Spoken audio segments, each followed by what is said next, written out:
we're talking heating with this and the utilities and so forth. How do you heat your house? Let's start that with, it is still winter and it is still frigid here. It is. It really is. And my heat is cranked up. Yeah, it would be really nice for the furnace to not be running for just like a couple hours a day at this point. That would be great. Yeah. And we're not even close to being done with winter. I mean, No. we're going to get a little bit of a break. We got it's going spring. Yeah. This is Western Pennsylvania. What is this? This is first spring. Yeah. And then there's second spring, and then there's fall spring, and then there's spring. Yeah. Oh, yeah. Which immediately turns into hot, sweltering summer, and then immediately back into. And we get excited every year. We do. For this first thaw. Yep. That is absolutely true. So now that it is winter, what's your furnace run on? So I do have a boiler. So I'm gas as my energy source. And I got radiant heat radiator floorboards. Okay. Oh, it's actually in the floor? Well, no, baseboard. Okay. Baseboard heat. Gotcha. Yeah. Do you have to bleed them? Probably. They do make some noise. So I'm going to assume that, I do have to do that. I remember my grandparents having to yet. bleed the radiators. That was the thing. Yeah. And there's like a process. You got to do like the farthest away from the boiler first or something like that. Yeah. I got to YouTube it. Yeah. I'm not sure. So is it natural gas? So natural gas, yeah. Okay. Yeah. But it heats a boiler, then it's water heat. Right. Gotcha. Yeah. I'm natural gas too, but I have forced air. Okay. I wish I had that. Yeah.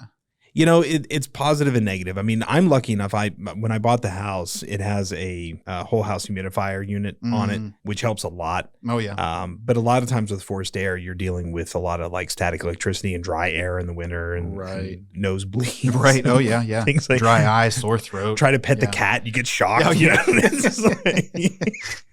But so obviously we're not going to talk about like, how to maintain your furnace, but we want to talk about the cost involved in this and how to potentially, limit your costs when it comes to heating and so forth and so forth. Like, so I think one of the first ways to talk about, what do you keep your house temperature at? And do you have to fight with the wife to do that?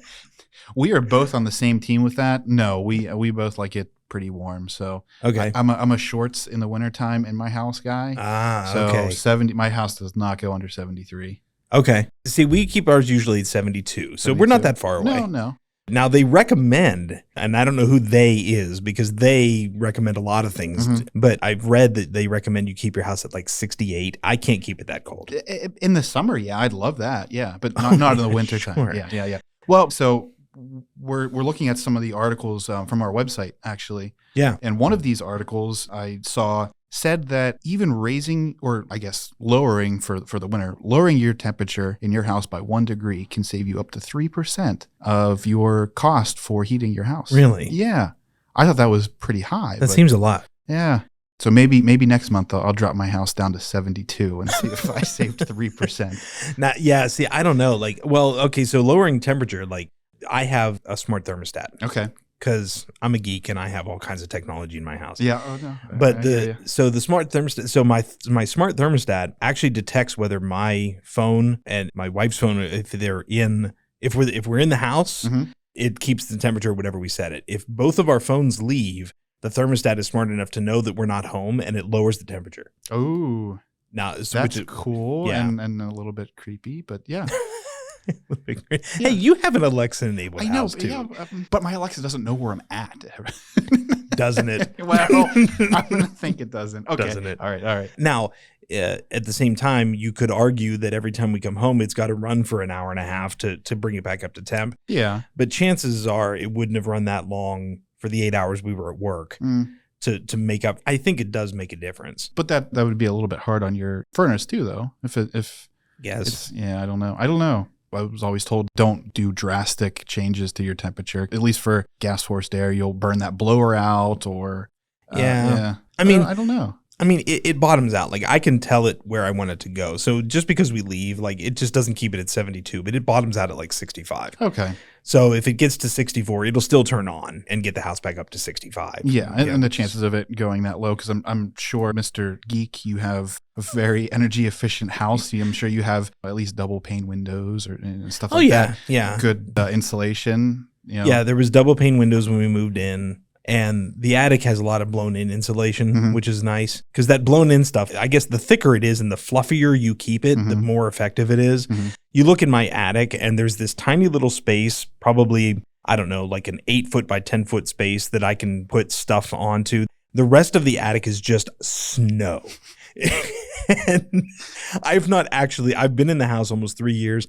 I don't think I've ever actually been to the other side of my attic because I don't know what's under the snow. And I don't want to be Clark Griswold and go straight through my ceiling and into my downstairs. Smart man, yep. That's what it looks like. It's like snow, but that does help. So it probably doesn't take too much for your house to heat back up, or it probably doesn't lose too much heat throughout the day, even in the coldest days of the winter. No, it doesn't. I mean, it's like a pulse furnace. So it turns on, it gets up to temp, and then it drops down. But it's not like the old days where, like my sister's house, she has a furnace that's like from way back, and it'll turn on and it'll take her house up to like 78.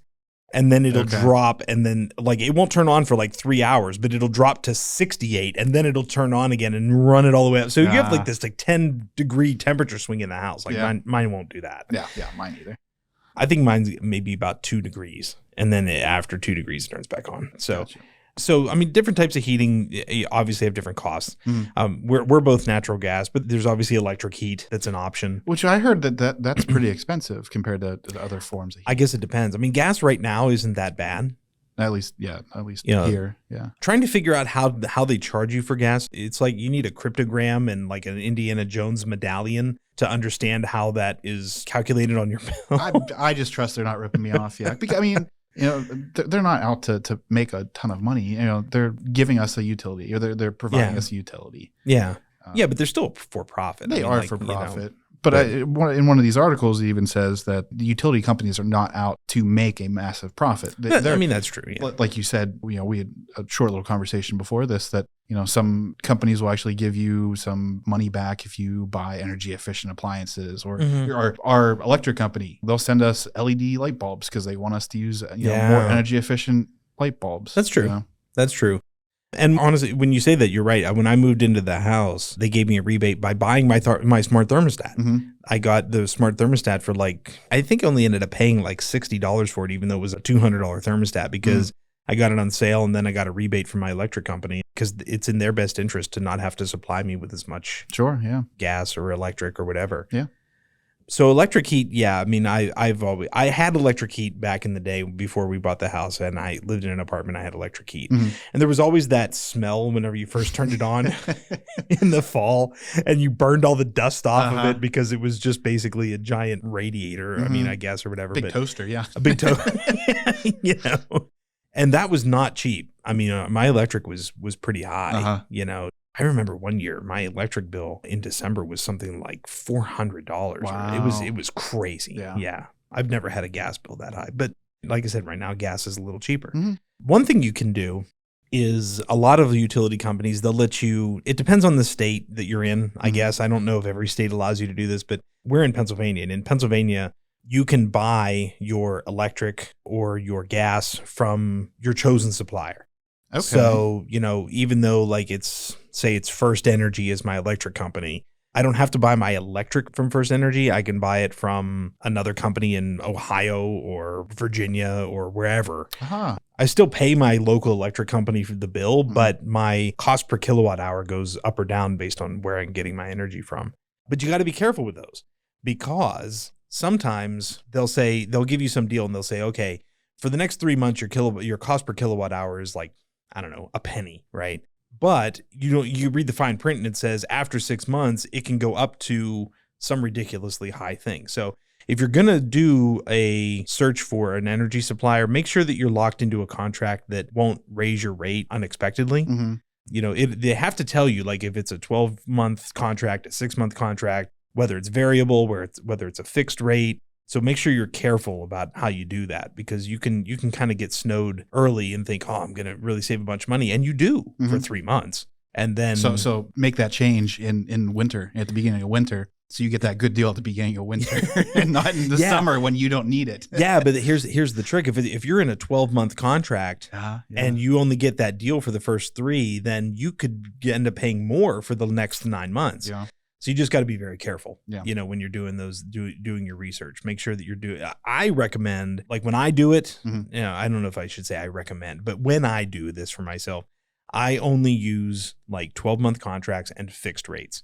Okay. And if that fixed rate is lower than what my current electric supplier is or my current gas supplier is, then I figure, hey, at least for the next 12 months, I'm most likely getting a better deal. Okay. But I know that it can't move.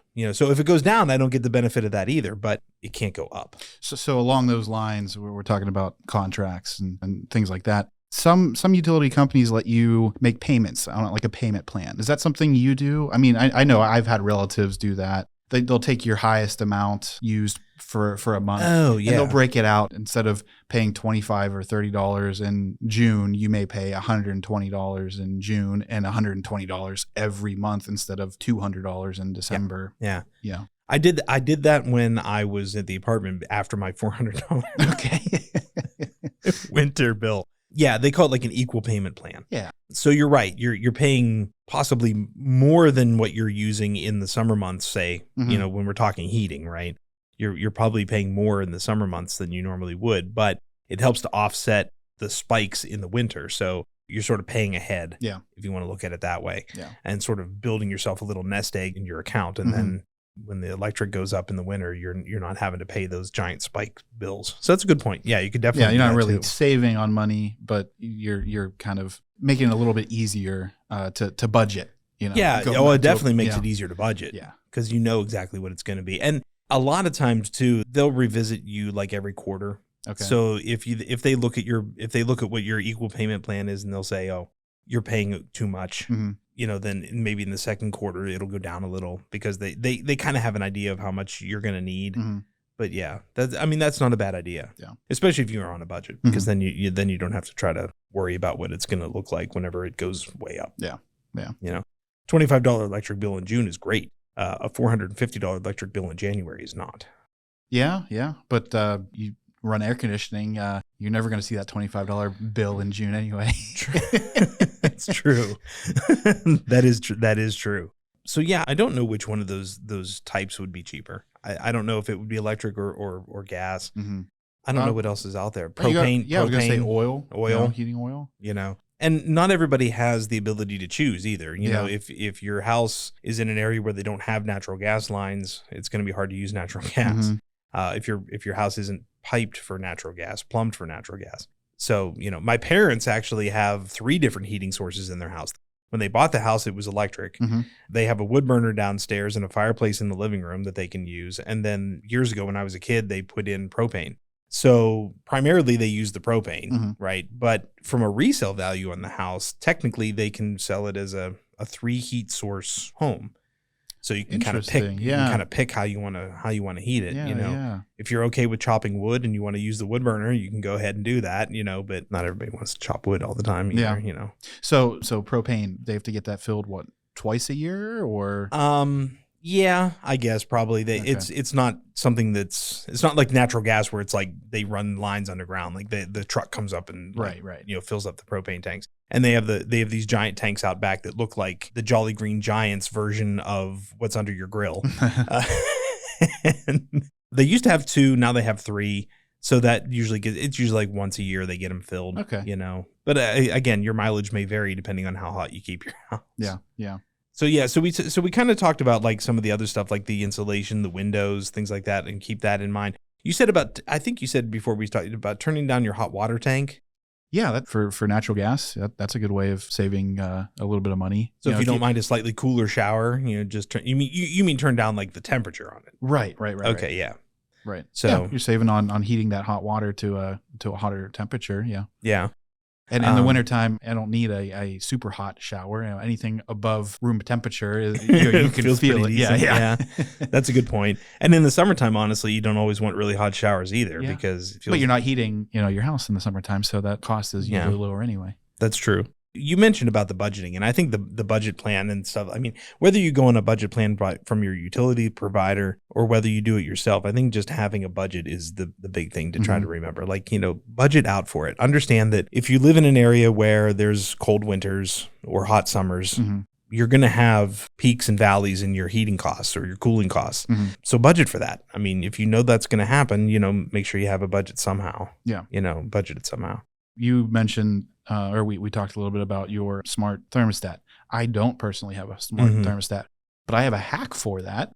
So, and not necessarily that it's going to be controlled, but to kind of keep track of your temperature a little bit more. So using old mercury thermostats, they're not very accurate. You can be within a couple of degrees and not know it. So buy yourself a little digital thermometer and put that next to your thermostat or fairly, in the same room as your thermostat. I keep my house at 73, but on my thermostat, it looks like 75. Ah, I gotcha. And that's kind of how I keep track of my temperature and dial it in a little bit more, literally. That's probably a good point, because sometimes people make adjustments to their house after they're built. Like I would have to say that most of the time when a house is built, your thermostat is usually wired in somewhere that's, first of all, convenient. But then second of all, it's supposed to be in some sort of a centralized location that is away from drafts and things like that, so that it maintains an accurate temperature. But then people make modifications to their house. They put a door in where there didn't used to be a door, so they can go out on the deck. Knock a wall down. They knock a wall down. They put a wall up, whatever it is. So, keep that in mind too. If you're doing home renovations, or if you think your house has been renovated prior to you moving in and your thermostat isn't where it's most efficient, it's not a cheap prospect to move your thermostat, but if just something to keep in mind. I think you make a good point. Like, keep a thermometer somewhere else in the house where you can base your setting on your thermostat on the actual temperature of the house, not necessarily what the thermostat says it is, because it may or may not be accurate. Yeah. That's a good point. If you do have multiple options, for heating, like my parents do, which, like I said, not every house does, but, keep an eye on the electric company. Maybe the electric is cheaper next year.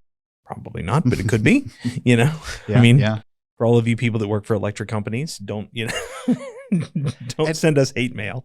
But yeah. And if you can close a room off, close a door, cover a vent, if you don't need to heat that room, don't heat that room if you're not going to be in there. That's a really good point. I think or if you have the option, for zoning, some houses and some thermostats, some furnaces, you can actually have zones in your house, and actually use that. Bigger houses a lot of times have zones, right. But use that functionality. Yeah. You said about smart thermostats. Not all, but some smart thermostats actually have remote sensors you can put in different parts of the house, and it'll read back to the thermostat that, hey, this room in the house is cooler than that room. And if you're a house like mine with forced air, the ductwork can be opened and closed with little levers on the ductwork. And the goal should be really to heat your house evenly, so that you don't have hot and cold spots. But the only way to really do that is to put a temperature sensor in multiple places so that you know whether or not your house is being heated evenly or not. So that's something you could also look into. If you're not zoned, your house either wasn't big enough to be zoned, or if it just wasn't because it's an older home or something like that. There are technological alternatives to possibly being able to do sort of a, not really a zoning, but at least be able to help even out your heat. Yeah. No, that's a good point. And if you can make your downstairs warmer, heat rises. Yep. I mean, it really does. You have a wood burner, you have a fireplace on a lower level, and it's not. It also depends. Let's talk about fireplaces for a second here too. Okay. Fireplaces, you want to look at too. Is it a wood burning fireplace? Is it a gas fireplace? And then if it's a gas fireplace, is it an insert where most of the heat comes into the room, or is it more like a wood burning fireplace or gas logs where most of the heat goes right up your chimney? So you want to consider that too, that just because your house has a fireplace doesn't necessarily mean that all of the heat is going into the house. That's a lot of true. it can go right up the chimney if you're not careful. Yeah. So you got to. I have a gas or not gas.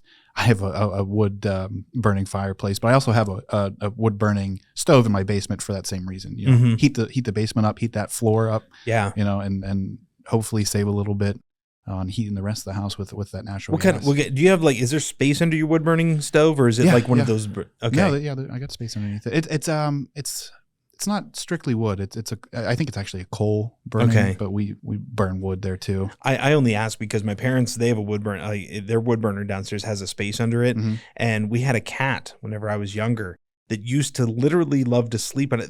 It's only like 8 inches off the ground, And we had a cat that would sleep under there. I thought she was going to just combust one day, but she loved it. She absolutely loved being under there. And those things get hot. Oh yeah. But no, that poor cat. We haven't had that happen yet.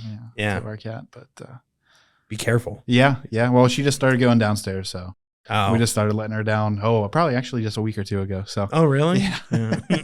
I'll keep an eye out. Yeah, don't let her come under the heat. Yeah. What else we got? If you haven't had your furnace checked by someone who is a trained professional within the last couple years, it's probably not a bad idea to make sure it's still efficient and working properly. It's not dangerous. That could save you some money. That's a good point. Yeah. Absolutely a good point. Same thing with chimneys and things like that. If you haven't had them cleaned, creosote, things like that build up, it's not necessarily a cost saving thing. I mean, we're talking cost savings because, bank chats and all that. But I mean, from a safety perspective, you don't want a chimney fire. It's cost saving. You don't have to rebuild a house. Yeah. Didn't you say you just had your chimneys cleaned not like last year? I had them looked at. It wasn't clean yet. Yeah. Okay. It wasn't too bad, but yeah. But yeah, I burn those creosote logs. I don't know if it actually helps. Or I've heard they help. Anti-creosote logs, whatever you want to call them. That's true. If they're a creosote log, that's a problem. Yeah. That's exactly the opposite of what I want. Yeah. Yeah. I don't know if that actually works, but it's a peace of mind. Yeah.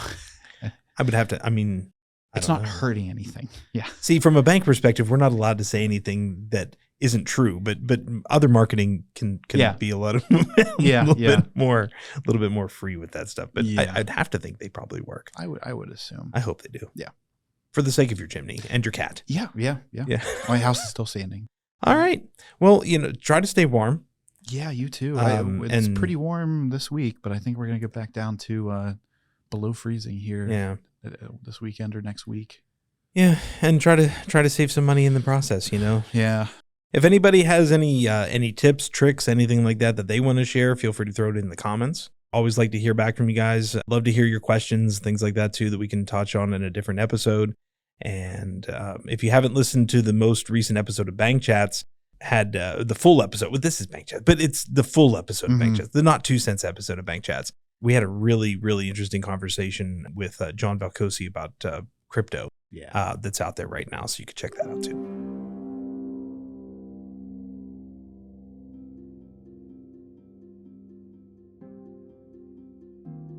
This podcast focuses on having valuable conversations on various topics related to banking and financial health. The podcast is grounded in having open conversations with professionals and experts with the goal of helping to take some of the mystery out of financial and related topics, as learning about financial products and services can help you make more informed financial decisions. Please keep in mind that the information contained within this podcast and any resources available for download from our website or other resources relating to Bank Chats is not intended and should not be understood or interpreted to be financial advice. The host, guests, and production staff of Bank Chats expressly recommend that you seek advice from a trusted financial professional before making financial decisions. The host of Bank Chats is not an attorney, accountant, or financial advisor, and the program is simply intended as one source of information. The podcast is not a substitute for a financial professional who is aware of the facts and circumstances of your individual situation. AmeriServ Presents Bank Chats is produced and distributed by AmeriServ Financial Incorporated.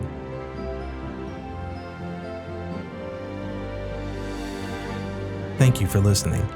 Please check out our full library of episodes, which can be found on the AmeriServ.com website. You can also download or stream the podcast from your favorite podcast app. For now, I'm Drew Thomas. So long.